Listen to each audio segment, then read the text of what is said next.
আসসালামু আলাইকুম ওয়া রাহমাতুল্লাহ। আলহামদুলিল্লাহি রাব্বিল আলামিন ওয়াল আকিবাতু লিল মুত্তাকিন ওয়াসসালাতু ওয়াসসালামু আলা সাইয়্যিদিল আমবিয়াই ওয়াল মুরসালিন ওয়া আলা আলিহি ওয়া আসহাবিহি আজমাইন। পরওয়ানা ভিশন নিবেদিত পয়গাম-ই-মুহাররম অনুষ্ঠানে আপনাদেরকে স্বাগত জানাচ্ছি। সম্মানিত দর্শক শ্রোতা, ইসলামের ইতিহাসে অত্যন্ত হৃদয় বিতারক একটি ঘটনা হচ্ছে কারবালা, যেখানে সাইয়্যিদুনা হুসাইন রাদিয়াল্লাহু তাআলা আনহুকে শহীদ করা হয়েছিল এবং রাসূল পাক সাল্লাল্লাহু আলাইহি সাল্লামের পরিবারের আরও অন্যান্য সদস্যদেরকে নির্মমভাবে হত্যা করা হয়েছিল। কারবালার ঘটনার সূত্রপাত হয় মূলত ইয়াজিদের ক্ষমতার মসনদে আরোহণকে কেন্দ্র করে। আল্লাহর হাবিব সাল্লাল্লাহু আলাইহি ওয়াসাল্লামের মিল্লাতের শাসন ব্যবস্থা যখন ভুল পদ্ধতির দিকে এগুচ্ছিল, তখন সাইয়্যিদুনা হুসাইন রাদিয়াল্লাহু তাআলা আনহু তার নানার মিল্লাতের এই শাসন ব্যবস্থাকে যাতে সঠিক পথে পরিচালনা করা যায়, সেজন্য তিনি নিজের জীবনকে কুরবান করে দিতে পর্যন্ত দ্বিধাবোধ করেননি। যখন মুআবিয়া রাদিয়াল্লাহু তাআলা আনহুর পরের শাসক হিসেবে ইয়াজিদকে মনোনীত করেন, তখন বহু সাহাবী এটার বিরোধিতা করেছিলেন। মদিনায় যখন উমাইয়া গভর্নর মারওয়ান সাহাবীদের কাছ থেকে বা মদিনাবাসীর কাছ থেকে মুআবিয়ার পক্ষে বায়াত নিতে যাচ্ছিল, তখন হযরত আবু বকর সিদ্দিক রাদিয়াল্লাহু তাআলা আনহুর ছেলে আব্দুর রহমান রাদিয়াল্লাহু তাআলা আনহু তিনি এর বিরোধিতা করেছিলেন। তিনি বলেছিলেন যে এটা তো কাইজারতন্ত্র, এটা তো রাজতন্ত্র। এছাড়া আরও বহু সাহাবী যারা রাজনীতি সচেতন ছিলেন এবং তাদের সময়ের ব্যাপারে তারা বিস্তারিত খোঁজখবর রাখতেন, সেই সব সাহাবী ইয়াজিদের ক্ষমতা গ্রহণকে মেনে নিতে পারেননি, বা মুআবিয়া রাদিয়াল্লাহু তাআলা আনহুর পরে শাসক হবেন ইয়াজিদ, এটা কোনোভাবেই তারা মেনে নিতে পারেননি। ইয়াজিদ ক্ষমতার মসনদে বসবে এটার বিরোধিতা যারা করেছিলেন, তাদের মধ্যে উল্লেখযোগ্য ছিলেন হযরত আব্দুল্লাহ ইবনে আব্বাস রাদিয়াল্লাহু তাআলা আনহু, আব্দুল্লাহ ইবনে জুবাইর রাদিয়াল্লাহু তাআলা আনহু, আব্দুল্লাহ ইবনে উমর রাদিয়াল্লাহু তাআলা আনহু এবং সাইয়্যিদুনা হুসাইন রাদিয়াল্লাহু তাআলা আনহু। সাহাবীদের মধ্যে বিশেষত আব্দুল্লাহ ইবনে জুবাইর রাদিয়াল্লাহু তাআলা আনহু এবং হুসাইন রাদিয়াল্লাহু তাআলা আনহু ইয়াজিদের সর্বাত্মক বিরোধিতা করেছিলেন। মুআবিয়া রাদিয়াল্লাহু তাআলা আনহু ইন্তেকাল করেন 60 হিজরিতে এবং 60 হিজরির শেষের দিকে ইয়াজিদ ক্ষমতার মসনদে আরোহণ করে। ইয়াজিদ যখন ক্ষমতার মসনদে আরোহণ করে, তখন ইরাকের কুফাবাসী হুসাইন রাদিয়াল্লাহু তাআলা আনহুর কাছে একের পর এক চিঠি পাঠাতে লাগলো, যেন তিনি আসেন, যেন তিনি এসে তাদের শাসনের দায়িত্ব গ্রহণ করেন। সাইয়্যিদুনা হুসাইন রাদিয়াল্লাহু তাআলা আনহু তাদের এই দাবির যথার্থতা যাচাই করার জন্য মুসলিম ইবনু আকিল রাদিয়াল্লাহু তাআলা আনহুকে কুফায় পাঠিয়েছিলেন। মুসলিম ইবনু আকিল রাদিয়াল্লাহু তাআলা আনহু যখন কুফায় যান, সেখানে তিনি প্রচুর মানুষ পেয়েছিলেন যারা হুসাইন রাদিয়াল্লাহু তাআলা আনহুকে পেতে চাচ্ছিল, হুসাইন রাদিয়াল্লাহু তাআলা আনহুর কাছে বায়াত দিতে চাচ্ছিল। মুসলিম ইবনু আকিল সাইয়্যিদুনা হুসাইন রাদিয়াল্লাহু তাআলা আনহুর পক্ষে কুফার প্রায় 20 থেকে 35 হাজার মানুষের বায়াত গ্রহণ করেছিলেন।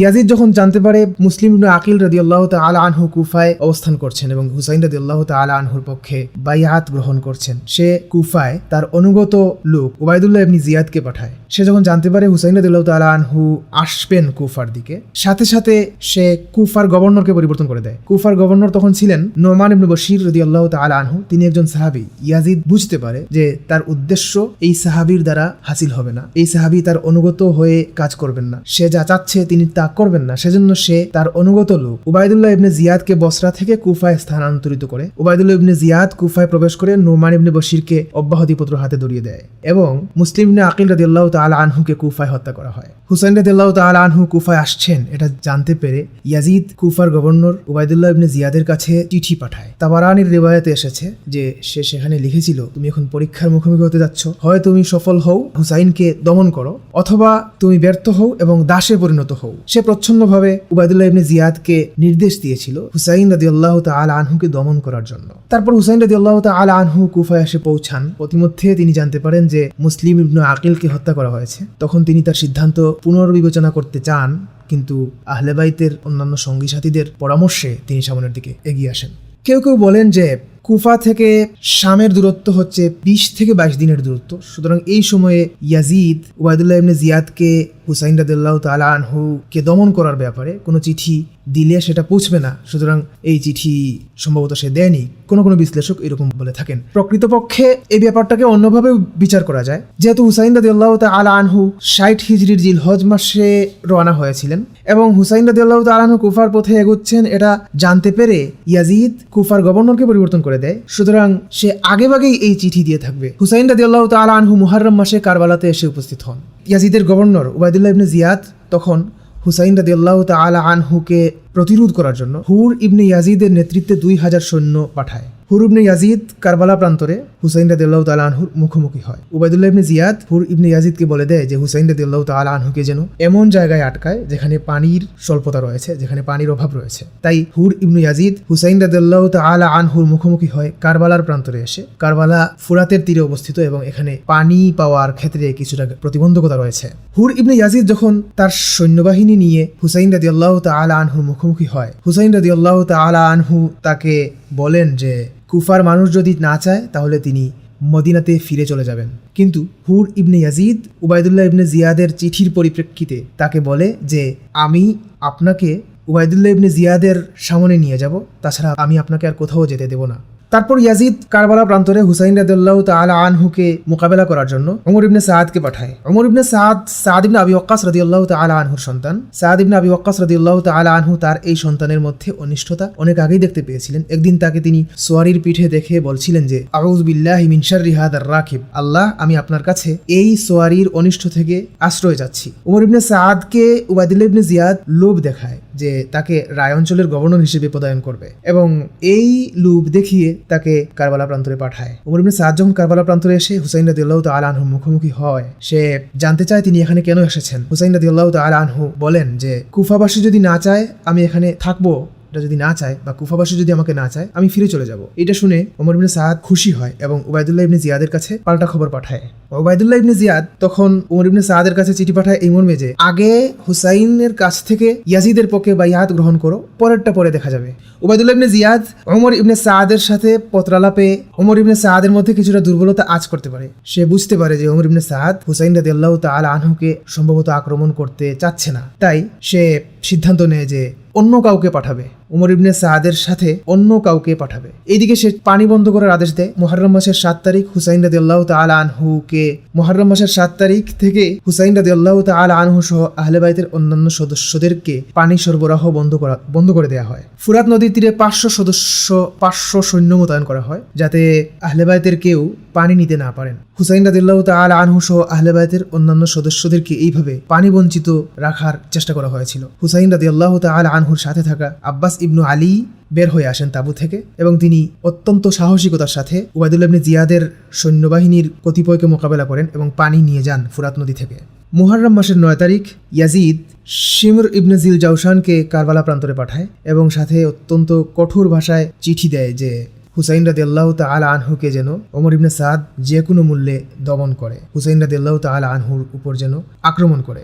9 তারিখ ওমর ইবনে সাদ বাধ্য হয় হুসাইন রাদিয়াল্লাহু তাআলা আনহুর উপর আক্রমণ করতে এবং সে খবর পাঠায় যে তারা যুদ্ধ করবে। হুসাইন রাদিয়াল্লাহু তাআলা আনহু একদিনের অবকাশ চান। ফলে 10 তারিখ মুহররম মাসের 10 তারিখ সম্মুখ যুদ্ধ শুরু হয়। প্রথম যখন যুদ্ধ শুরু হয় তখন মুখোমুখি যুদ্ধ হয়, একজন একজনকে প্রতিরোধ করছিলেন। তো আহলে বাইতের সদস্য এবং হুসাইন রাদিয়াল্লাহু তাআলা আনহুর অন্যান্য সঙ্গী সাথীরা অত্যন্ত সাহসিকতার সাথে বীরত্বের সাথে উবাইদুল্লাহ ইবনে জিয়াদের প্রেরিত সৈন্যবাহিনীদেরকে মোকাবেলা করছিলেন। বলা হয় যে তারা এক একজন সৈন্যকে গাজরের মতো কেটে ফেলছিলেন। যখন দেখা গেল যে তারা প্রচুর সৈন্যকে হত্যা করছেন তখন ওমর ইবনে সাদ এক যুগে যুদ্ধ করার নির্দেশ দেয়। তারপর মোট 6000 বাহিনী আহলে বাইতের সঙ্গী সাথী সহ 72 জনের বিপরীতে যুদ্ধ করতে থাকে। আহলে বাইতের সদস্যরা অত্যন্ত সাহসিকতার সাথে যুদ্ধ করেন এবং একজন করে শহীদ হতে থাকেন।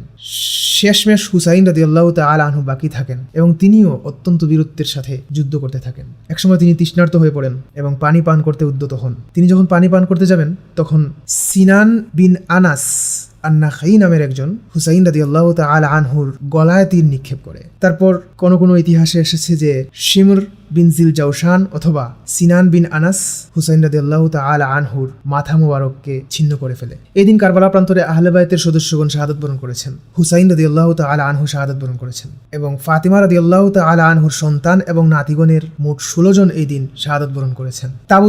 তাঁবুর মধ্যে ছিলেন আহলে বাইতের নারী সদস্যগণ এবং আলী ইবনুল হুসাইন জাইনুল আবেদিন, তিনি ছিলেন অসুস্থ, তিনিও তাঁবুতে ছিলেন, ছোট্ট শিশু ছিলেন তিনি, তাঁবুতে ছিলেন তিনি। সিনান বিন আনাস এই সময় তাঁবুর মধ্যে প্রবেশ করে আহলে বাইতের নারী সদস্যদেরকে আক্রমণ করতে উদ্যত হলে ওমর ইবনে সাদ তাকে বাধা দেয়। এরপর হুসাইন রাদিয়াল্লাহু তাআলা আনহুর মাথা মোবারক এবং আহলে বাইতের অন্যান্য সদস্যদের মাথা মোবারক নিয়ে যাওয়া হয় কুফায় উবাইদুল্লাহ ইবনে জিয়াদের কাছে। তারিখে তাবারি, মাজমাউজ জাওয়াইদ আসওয়াইক আল মুহরিকা সহ অন্যান্য বহু গ্রন্থে এইসব ঘটনার বিবরণ এসেছে যে উবাইদুল্লাহ ইবনে জিয়াদ হুসাইন রাদিয়াল্লাহু তাআলা আনহুর মাথা মোবারকে লাঠি দিয়ে আঘাত করতে থাকে এবং অপমানজনক কথাবার্তা বলতে থাকে। এই সময়ে যায়েদ ইবনে আরকাম রাদিয়াল্লাহু তাআলা আনহু পাশে ছিলেন, আনাস রাদিয়াল্লাহু তাআলা আনহু পাশে ছিলেন।